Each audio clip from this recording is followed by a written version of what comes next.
Ayan, ipapakita ko na naman sa iyo yung mga bago naming mga dress at terno at panglalaki at mga bagong mga shirt na mga lakos.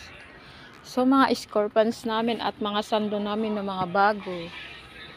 Ito yun. Ito yung pinakababinta namin.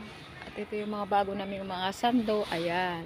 So, papasilip ko muna ninyo ang pinakamaganda naming mga ternong mga spandex. May size po siya, guys. So, ito naman po yung mga leggings namin na ang gaganda ng mga kulay. Parang may buhay. Ayan. So, ito na po yung mga scorpions namin. May tao-tao kami at may mga floral. Ito naman yung mga plain namin scorpions at ito naman yung mga tokong namin. So, ang gaganda talaga yung mga bago namin ngayon, guys. Ayan. At ito naman yung bagong dating namin mga spandex, saka mga sando cotton. Ayan. Ayan. Ito na po yung mga tao-taong mga dress namin. Ang gaganda po, mga guys. Ay!